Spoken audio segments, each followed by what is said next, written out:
उस दिन मैं क्लास में लेक्चर ले रहा था। उसका मैसेज आया मेरे नंबर पर कि मुझे कॉल या मैसेज मत करना। मेरे घर वालों को पता चल गया है। मेरे जिस्म से तो जैसे जान ही निकल गई थी। क्लास से बाहर निकलकर उसकी दोस्त से बात की तो मुझे पता चला कि रात को हमारी मोहब्बत के बारे में उसके घर पता चल गया था। उसके घर वालों ने उसे बहुत मारा।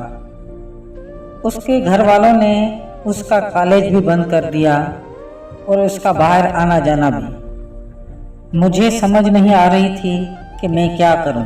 मैं अपने हॉस्टल गया और वहां एक हफ्ता चुपचाप पड़ा रहा।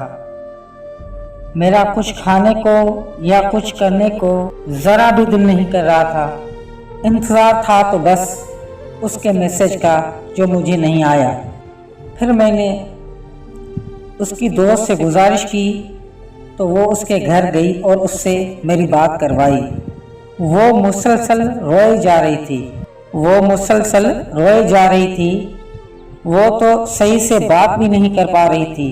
वो बार बार मुझसे यही कह रही थी कि प्लीज़ मुझे यहाँ से आकर ले जाओ। बहुत मारते हैं मुझे मेरे घर वाले।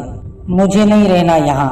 तुम आखिर क्यों नहीं लेकर जा रहे हो यार? मेरा यकीन करो कि मैं मर जाऊंगी तुम्हारे बगैर।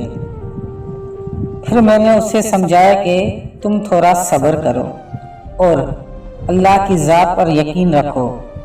इंशाल्लाह सब कुछ बेहतर हो जाएगा। मुझ पर यकीन रखो, मैं सब कुछ ठीक कर दूंगा।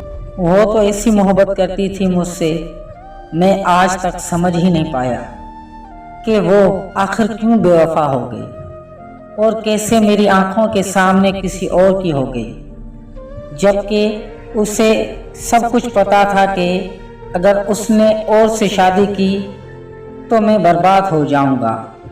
एक वादा जो मैंने उससे किया था, अगर मैंने ज़िंदगी में शादी की तो सिर्फ और सिर्फ तुमसे ही करूंगा, वरना मेरी ज़िंदगी में कोई और लड़की नहीं आएगी।